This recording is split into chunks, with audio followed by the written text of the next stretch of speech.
questão está em como é que a gente identifica as funções. A forma mais aconselhável para fazer isso é você usar da sua criatividade. É realmente você escrever o programa fazendo de conta que você tem a função ideal para resolver o problema em mãos. Por exemplo, quando a gente tinha que escrever aquele programa que lista os divisores, ou no caso de primos, ele imprime a mensagem é primo, o que a gente tentou fazer foi escrever o programa sem fazer as funções, mas fazendo de conta que você tem as funções. Nesse exercício do faz de conta que eu tenho uma função que você acha funções boas. Obviamente o trabalho deve ser achar a função ideal. Talvez você nunca ache, mas você deve procurá-la. Qual é a função ideal? A função ideal deve simplificar a escrita do trecho do programa. Isso ficou bem evidente na mudança da primeira solução para a segunda. As duas abstrações simplificaram bastante a escrita do programa. E, é claro, cada parte não é grande em demasia, ela não assume responsabilidade demais. A ideia é que cada parte se responsabilize também por uma parte pequena do problema, de modo que cada parte seja fácil escrever por ela própria, né? Agora, todo o trabalho se dá por tentativa e erro. Você escreve uma função, repensa ela, repensa a forma de interagir ela, qual era a ideia, qual era a forma de interação dela com o programa principal. E, fundamentalmente, comece por dizer o que é que as funções fazem, não como elas vão operar.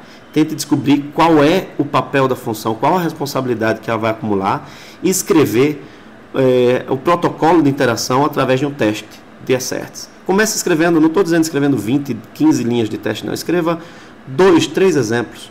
Né? O que é que você quer dizer com divisor, por exemplo? O que é que essa função quer dizer? Bom, divisor provavelmente se refere a uma função que recebe um número e determina se ela é ou não é divisor. Bom, se ela começa com divisor, é muito provável que essa função seja realmente um boolean. Então, o tipo retornado é um boolean. Qual o tipo recebido? Se é divisor ou inteiro?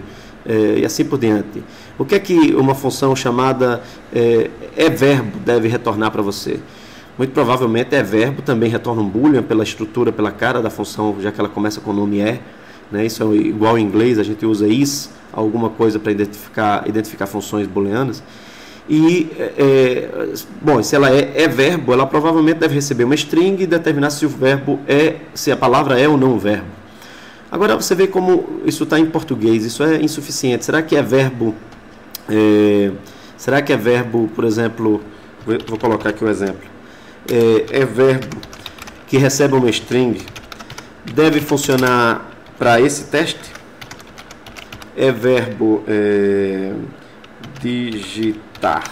Bom, claramente, verbo digitar deve ser true, então a gente deve escrever esse teste. Mas questões mais complexas são do tipo, verbo digito, né? Então, quem está especificando a função tem que dizer claramente, ele está se referindo exclusivamente a verbos no infinitivo ou verbos flexionados também. Então, ele deve decidir, se ele não quer isso, ele deve dizer explicitamente isso com o teste. Né? Você vê como o teste ajuda a esclarecer, o teste é um exemplo. O teste te dá exemplos para guiar a escrita do programa. Tá certo? Sempre comece definindo o que a função faz, é isso que eu estava dizendo agora. Escolha um bom nome, e isso o teste vai fazer para você, né? Escrever o teste te ajuda a pensar no nome. Defina os parâmetros, tipo e nome de parâmetro, tipo do valor retornado, né? A relação entre o valor retornado e o parâmetro. Os asserts é que são base para isso tudo. Muito bem. Sala de aula presencial, a gente faria esse exercício em pares em 5 minutos. Leve o tempo que você precisar, mas escreva um programa que leia uma série de palavras até ler a palavra vazia. Depois de ler essa série de palavras, o programa deve testar cada par de palavras e imprimir se uma é anagrama da outra ou não.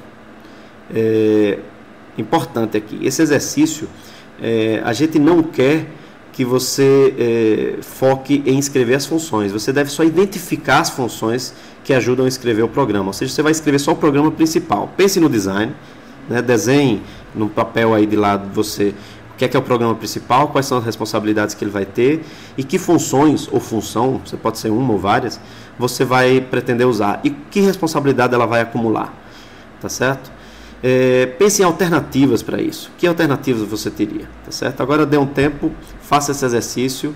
Eu vou mostrar uma alternativa agora no próximo slide. Obviamente eu espero que você tenha parado para pensar um pouco antes de passar para o slide seguinte, porque senão isso vai tirar a tua oportunidade de exercitar um pouco fazer esse exercício de abstração.